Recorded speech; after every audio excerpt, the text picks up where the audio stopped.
Hey everyone, how are you?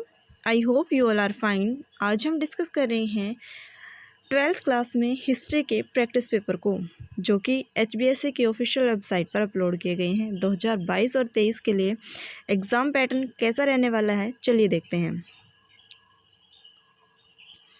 सबसे first है हमारे जो ऐसे टाइप क्वेश्चन है, उसमें क्वेश्चन नंबर फर्स्ट है हमारा,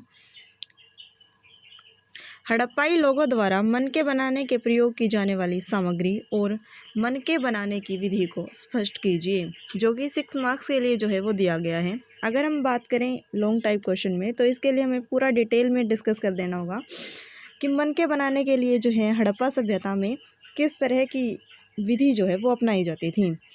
जैसा कि आप सभी को पता है कि हड़प्पा सभ्यता में कार्जिलियन, जैस्पर, स्फटिक, क्वार्ट्ज और सल्फेडी जैसे पत्थर जो थे वो मनके बनाने के लिए यूज़ किए जाते थे, और इसके साथ साथ उसमें तांबा, कांसा और सोने की धातुएं, फेयोन्स जो है वो यूज़ की जाती थी। पकी मिट्टी का भी जो है वो इसमें इस्तेमाल किया जाता था। तो इस तरह से आपको उसको डिटेल में एनालाइज करके जो है 6 मार्क्स के लिए जो है इसको कर देना है। नेक्स्ट हमारा ऑप्शन में जो क्वेश्चन दिया हुआ है वो है हड़प्पा सभ्यता के पतन के कारण बताइए। तो अगर हम बात करें हड़प्पा सभ्यता की, तो इसमें सबसे पहला रीज़न होगा कि आर्यों का आक्रमण जो है वो हड़प्पा सभ्यता के लिए पतन का कारण बना, क्योंकि हड़प्पा सभ्यता के लोग जो थे वो शांति प्रिय थे।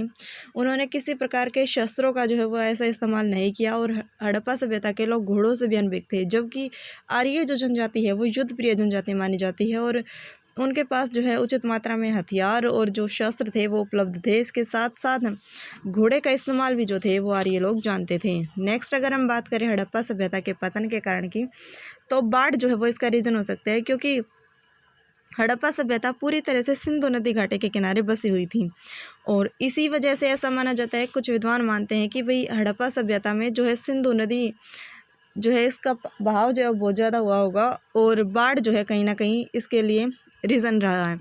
नेक्स्ट अगर हम बात करें तो महामारी या भूकंप जो है, कुछ विद्वान मानते हैं कि इनकी वजह से भी जो है हड़प्पा सभ्यता का विनाश संभव है। अगर हम बात करें नेक्स्ट पॉइंट की, तो कुछ विद्वान ऐसा मानते हैं कि हड़प्पा सभ्यता के जो उत्खनन से हमें जो स्थान प्राप्त हुए, तो वहाँ पर राख के ढेर प्राप्त हुए हैं, जिससे देखने पर ऐसा पता चलता है कि मानो अग्नि के कारण जो है ये सभ्यता नष्ट हो गई होगी। और इसके अलावा अगर हम बात करें बदलती जलवायु और प्रशासनिक स्थिरता रीज़न है कि हड़प्पा सभ्यता का अंत हुआ होगा। और व्यापार में गिरावट, जैसा कि आप सभी को बताया हड़प्पा सभ्यता का व्यापार जो है विश्व की अन्य सभ्यताओं के साथ बहुत अधिक मात्रा में पाया जाता था, और ऐसा माना जाता है कि व्यापार में गिरावट के कारण जो है हड़प्पा सभ्यता का अंत हुआ होगा। तो आप सभी को ये सभी पॉइंट जो है इसमें इंक्लूड कर देने हैं। नेक्स्ट क्वेश्चन है हमारा, क्यों और किस तरह शासकों ने नैनार और सूफी संतों की परंपराओं से अपने संबंध बनाने का प्रयास किया। अगर हम बात करें नैनार संतों के लिए, तो चोल शासक जो है वो इसमें सबसे इम्पोर्टेंट माने जाते हैं, क्योंकि उन्होंने इनके आराध्य देव जो है शिव, उनके लिए जो है चोलपुरम और चिदम्बरम नामक स्थान पर जो है विशाल भव्य मंदिरों का निर्माण जो है इन्होंने करवाया था। और इसके साथ साथ अगर हम बात करें नैनार संतों के संदर्भ में ही, तो उनके लिए शासकों ने जो है अनेक मूर्तियां जो है वो स्थापित करवाई, और इसके साथ साथ इनके गीत और भजनों का संकलन करवाया, जो कि तवरन एक तमिल काव्य ग्रंथ जो है वो इसकी रचना है। और इसके साथ साथ जो शासक जो थे वो जनमानस की भावनाओं को समझते हुए जो उनके त्यौहार और जो फेस्टिवल थे उसमें इंक्लूड रहते थे, जिसकी वजह से इनका बिलीव जो है वो माना जाते थे। और अगर हम बात करें सूफी संतों की, तो सूफी संतों में मैक्सिमम जो है वो मुग़ल शासक जो है वो इसके लिए उन्होंने प्रयास किए, मुग़ल शासकों ने। और अगर हम बात करें अकबर की, तो उन्होंने फतेहपुर जो सीकरी है उसी में जो है शेख सलीम चिश्ती की दरगाह जो है उसका निर्माण करवाया। और इसके साथ ही अगर हम बात करें तो अनेक मुग़ल बादशाहों ने जो है सूफी संतों का साथ लाना चाहा, और उन्होंने जो है अकबर जो है उन्होंने शेख सलीम चिश्ती के खानका की जो है वो यात्रा भी की थी। नेक्स्ट क्वेश्चन है हमारा, भक्ति आंदोलन क्या था और इसकी प्रमुख शिक्षाएं क्या थीं। भक्ति आंदोलन की अगर हम बात करें, तो इसमें सबसे पहले जो है हमें इसकी स्टार्टिंग देनी होगी, और उसके पश्चात जो है जो हमारे संत हुए शंकराचार्य, रामानुज, रामानंद, माधवाचार्य, कबीर, रविदास, तुलसी, मीराबाई, इनकी थोड़ी थोड़ी शिक्षाओं के बाद बता देना होगा कि किस प्रकार से जो है भक्ति आंदोलन में इनका रोल रहा। और इसके साथ साथ अगर हम इनकी कुछ शिक्षाओं को पॉइंट के माध्यम से समझे तो हमें बताना होगा कि किस तरह इन संतों ने जो है भक्ति आंदोलन के माध्यम से बताया कि आडंबर युक्त जो है आडंबरों से परे रहकर जो है भक्ति पर ध्यान देना चाहिए। एक ईश्वर में बल बात किया और मूर्ति पूजा के विरोध में इन्होंने जो है प्रयास किए। और इसके साथ साथ जाति व्यवस्था की कमियों को जो है वो उजागर किया और उन्होंने सभी जनमानस को एक साथ लेकर चलना चाहा। और उसके साथ साथ जो जटिलताएं जो थी हिंदू धर्म की उसको समाप्त करके जनमानस की जो लोक भाषा थी उसमें जो है इन्होंने अपनी प्रचार और प्रसार किया। भक्ति के सबसे परे जो है सबसे अधिक महत्व जो वो इन्होंने ईश्वर की भक्ति को दिया था। नेक्स्ट अगर हम बात करें, क्वेश्चन नंबर 3 है हमारा, राष्ट्रीय आंदोलन के अध्ययन के लिए अखबार जो है वो किस प्रकार से इम्पोर्टेंट थे। तो अगर हम बात करें न्यूज़पेपर उस टाइम पर जो है राष्ट्रीय आंदोलन के लिए कैसे इम्पोर्टेंट थे, तो सबसे पहले हमें इसके में बता देना होगा कि किस प्रकार जो है राष्ट्रीय आंदोलन के माध्यम से कांग्रेस की जो नीतियां थी, उनके जो प्लान थे वो जनता तक आ जाते थे, उनकी सूचनाएं जो है जनता को आसानी से प्राप्त हो जाती थी। और इसके साथ साथ महात्मा गांधी के जो भी विचार थे वो आसानी से जो है वो जनता तक पहुंच जाते थे। और इसके साथ साथ औपनिवेशिक शासन जो था उसकी सोच जो है वो प्रदर्शित न्यूज़पेपर के माध्यम से हमें हो जाती थी। और समालोचनात्मक मूल्यांकन करने के लिए जो है हमारे पास अखबार जो है वो महत्वपूर्ण भूमिका निभाते थे। और इसके साथ ही अगर हम बात करें तो वैश्विक दृष्टिकोण पर भी जो है ये हमारे लिए बहुत अधिक इम्पोर्टेंट हो जाते थे। नेक्स्ट क्वेश्चन है हमारा, क्यों और कैसे नमक कानून स्वतंत्रता संघर्ष का एक महत्वपूर्ण मुद्दा बन गया था। तो इसमें सबसे पहले हमें नमक कानून के बारे में बता देना होगा कि किस प्रकार जो है महात्मा गांधी ने दांडी यात्रा की और नमक कानून को तोड़कर जो है उसकी पूरी पृष्ठभूमि तैयार की थी। कि जैसा आप सभी जानते हैं कि ब्रिटिश सरकार ने जो है नमक पर भी कर लगा दिया था। और जैसा कि हम सभी को पता है कि नमक एक नेसेसरी चीज़ है जिसका प्रयोग घरेलू यूज़ में आवश्यक है। कोई इसके बिना मतलब कोई भी काम हो ही नहीं सकता था। और तो कैसे 12 मार्च 1930 को जो है साबरमती आश्रम से उन्होंने समुद्र से चलना स्टार्ट किया और 3 माह बाद जो है वो दांडी पर पहुंचे थे। और उन्होंने मुट्ठी भर नमक बनाकर सरकारी कानून जो था उसको तोड़ दिया था। और वहाँ पर सारे देश में जो है सभाएं जो है वो आयोजित की गई और नमक यात्राओं का जो है बार बार आयोजन किया गया था। नेक्स्ट क्वेश्चन है हमारे, क्वेश्चन नंबर 4 है हमारा, हड़प्पा कालीन शवाधान प्रणाली पर संक्षिप्त नोट लिखिए। जैसा कि आप सभी को पता है कि हड़प्पा सभ्यता में 3 प्रकार की जो थी ये व्यवस्थाएं की गई थी। तो इसमें फर्स्ट था कि भाई शव को जो है वो जला देते थे या शव को दफना दिया जाता था। या तीसरा पॉइंट अगर हम बात करें तो उसमें शव को जो है खुले में ऐसे ही छोड़ दिया जाता था पशु पक्षियों के लिए। नेक्स्ट क्वेश्चन है हमारा, मौर्य साम्राज्य के पतन के 4 कारण बताइए। इसके लिए सबसे फर्स्ट जो रीज़न है वो है आर्थिक कारण। सेकंड अगर हम बात करें तो ब्राह्मण विरोधी जो नीति उन्होंने अपनाई थी वो कहीं ना कहीं इसके लिए उत्तरदायी थी। और केंद्रीय प्रशासन की जो स्थिरता थी वो भी इसके लिए रीज़न बनी। और अयोग्य उत्तराधिकारी जो है किसी भी शासन के लिए जो है वो पतन के कारण बनते हैं। नेक्स्ट है हमारा, स्पष्ट कीजिए पितृवंशिकता विशिष्ट परिवारों में महत्वपूर्ण क्यों थी। इसकी अगर हम बात करें तो आप सभी को पता है जैसा कि चलता आ रहा है कि पितृवंशिकता में जो है पिता के बाद पुत्र जो है वो राज्य का उत्तराधिकारी माना जाता है, संपत्ति का। तो इसी प्रकार जो है महाभारत और रामायण में भी जो है इसका वर्णन मिलता है कि किस प्रकार ज्येष्ठ पुत्र जो है वो इसके लिए सुयोग्य माना जाता था।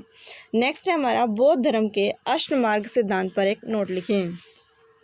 बौद्ध धर्म की अगर हम बात करें तो इसमें जो है 8 जो है इन्होंने मार्ग बताए हैं जो दुखों से मुक्ति के लिए उचित माने गए हैं। सबसे पहले अगर हम बात करें सम्यक दृष्टि, सम्यक वाक, सम्यक संकल्प, कर्म, जीविका, व्यायाम, स्मृति और समाधि, यानी कि सदैव सत्य में विश्वास करना, जो 4 आर्य सत्य उन्होंने बताए थे। और उसके साथ साथ मानसिक और नैतिक विकास पर बल देना, हानिकारक बातें और झूठ न बोलना, आजीविका के लिए जो है अनुचित कार्य न करना, हानिकारक कार्य न करना और किसी को भी कष्ट न पहुंचाना, स्पष्ट ज्ञान जो है वो उसके लिए तैयार रहना और निर्वाण प्राप्ति जो है उसके लिए सबसे अधिक खुद को कष्ट देने की बात जो है वो इसमें की गई थी। नेक्स्ट क्वेश्चन जो है हमारा वो है किताब उल हिंद पर एक टिप्पणी कीजिए। तो किताब उल हिंद की अगर हम बात करें तो ये अल बिरूनी के द्वारा रचित है। अल बिरूनी जो है उज्बेकिस्तान के निवासी थे जो 11वीं की सदी में जो है महमूद गजनवी के साथ भारत आए। अरबी भाषा में जो है इन्होंने इस पुस्तक का निर्माण किया।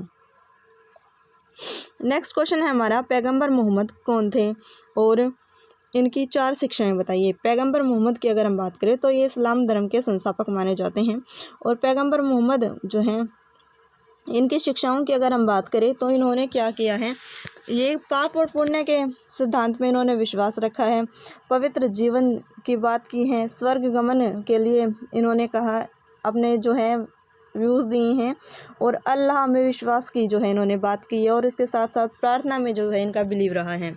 नेक्स्ट है हमारा विजयनगर साम्राज्य की खोज पर एक नोट लिखिए। तो जैसा कि आप सभी को पता है कि विजयनगर साम्राज्य की खोज वैसे तो हरिहर और बुक्का राय दोनों भाइयों ने की है, लेकिन अगर हम बात करें कि इंडियन गवर्नमेंट में कैसे ये इन्वॉल्व हुई और कैसे ये यूनेस्को साइट तक पहुंची, तो उसके लिए जो है सबसे पहले हमें बता देना है कि 1800 ईस्वी में कोलिन मैकेंजी जो हैं उन्होंने विजयनगर की यात्रा की थी। उसके बाद 1856 में अलेक्जेंडर ग्रेनेलो ने जो है हम्पी के पुरातात्विक अवशेषों को जो है विस्तृत चित्र इन्होंने बनाए थे और 1876 में जे.एफ. फ्लीट द्वारा पुरास्थल के मंदिरों के अभिलेख का जो है प्रकलन का जो कार्य जो था वो इन्होंने स्टार्ट किया और 1902 में जॉन मार्शल के अधीन जो था हम्पी को संरक्षण कार्य आरंभ हुआ।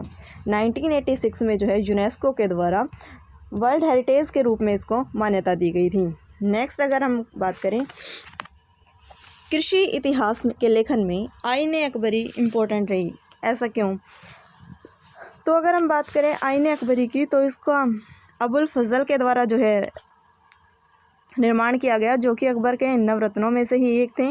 इसमें उन्होंने किसानों की जो है जो स्थिति थी उसका वर्णन किया है, फसलों का ब्यौरा और इसके साथ ही जमींदार और किसानों की जो दशा है उसका उचित वर्णन जो है वो इसको देखने को मिलता है। इसके साथ ही फसलों के उचित दाम और विभिन्न प्रकार की फसलों की जो उपजाऊ और ज़मीन की मिट्टी जो है उसके बारे में इन्होंने डिटेल में एनालाइज किया है। इसलिए हम कह सकते हैं कि कृषि लेखन के इतिहास में आईने अकबरी जो है वो एक इम्पोर्टेंट रोल प्ले करती है।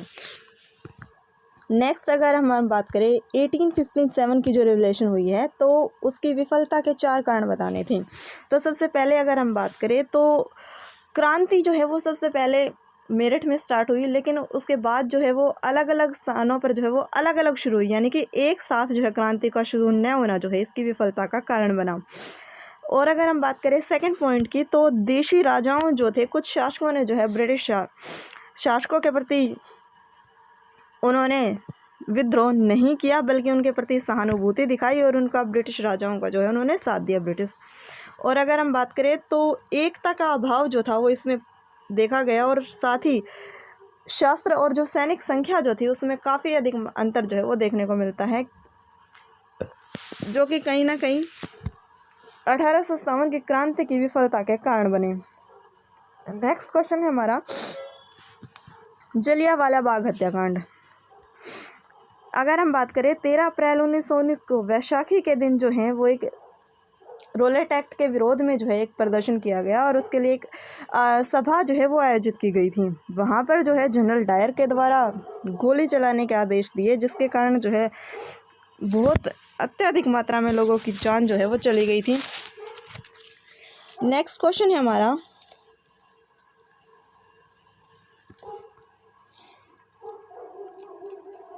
गुप्त काल के दौरान भूमि अनुदान पात्रों से क्या अभिप्राय था। इसमें उन्होंने जो है बेसिकली ब्राह्मण जो धार्मिक संस्थाएं जो थी उनको कर रहित कैसे उन्होंने कार्य किए उसके बारे में विवरण मिलता है। इसके साथ ही दान प्राप्त करने वालों के जो है कर्तव्य भी जो थे इसमें लिखे जाते थे। नेक्स्ट क्वेश्चन है हमारा क्वेश्चन नंबर 15, मनुस्मृति क्या थी, इसका संकलन कब हुआ। मनुस्मृति जो है महर्षि मनु के द्वारा रचित की गई थी और इसका संकलन जो है वो 200 ईसा पूर्व से 200 ईस्वी के बीच में किया गया था। नेक्स्ट क्वेश्चन है हमारा धर्मचक्र परिवर्तन से क्या अभिप्राय है? सारनाथ में जो महात्मा बुद्ध ने जो है उपदेश दिया था, तो उसी को जो है धर्मचक्र परिवर्तन के नाम से जानते हैं। नेक्स्ट क्वेश्चन है हमारा, इब्न बतूता कौन था और वह कहाँ का निवासी था? इब्न बतूता जो है वो मोरक्को का निवासी था और वो मोहम्मद बिन तुगलक के शासनकाल में जो था वो इंडिया में आया था, और उनकी एक फेमस बुक है जिसका नाम है रिहला। नेक्स्ट क्वेश्चन है हमारा, महानवमी डिब्बा जो है वो क्या था? और महानवमी डिब्बे की अगर हम बात करें तो वो एक चबूतरे जो संरचना है लकड़ी की, वहाँ पर जो है उस पर नक्काशी जो है वो की गई थी। नेक्स्ट क्वेश्चन है हमारा, सूर्यास्त कानून क्या था?